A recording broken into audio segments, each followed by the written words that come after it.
కర్నూలు జిల్లా ఆస్పరి మండలం చిగిలి గ్రామంలో చోటు చేసుకున్న విషాద ఘటనలో 6 చిన్నారులు మృతి చెందారు. పాఠశాల విడిచిపెట్టిన తర్వాత 7 స్నేహితులు ఈత కొట్టడానికి నీటి గుంత వద్దకు వెళ్లారు. వారిలో 6 నీటిలోకి దిగక ఒకరు అడ్డుకునే ఉండిపోయారు. అయితే నీటిలోకి దిగిన చిన్నారులు ప్రమాదవశాత్తు మునిగిపోవడంతో ఒడ్డున ఉన్న విద్యార్థి వెంటనే గ్రామంలోకి పరిగెత్తుకు వెళ్లి పెద్దలకు సమాచారం ఇచ్చాడు. అయితే గ్రామస్తులు అక్కడికి చేరుకునే లోపే ఆ 6 చిన్నారులు ప్రాణాలు కోల్పోయారు. మరణించిన వారు 5వ తరగతి చదువుతున్న విద్యార్థులు. వారిలో శశికుమార్, కిన్నెర సాయి కిరణ్, భీమా, వీరేంద్ర, మహబూబ్ ఉన్నారు. ఈ హృదయ విదారక సంఘటన ఆ ప్రాంతంలో తీవ్ర విషాదాన్ని నింపింది.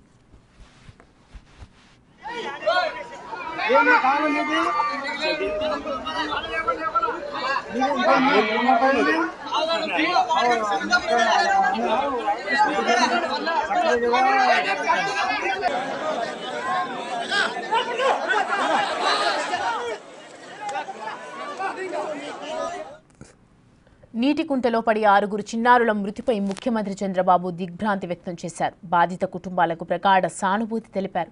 ఈ ఘటన అత్యంత దురదృష్టకరమని ఆవేదన వ్యక్తం చేశారు. బాధిత కుటుంబాలను ఆదుకుంటామని భరోసా ఇచ్చారు.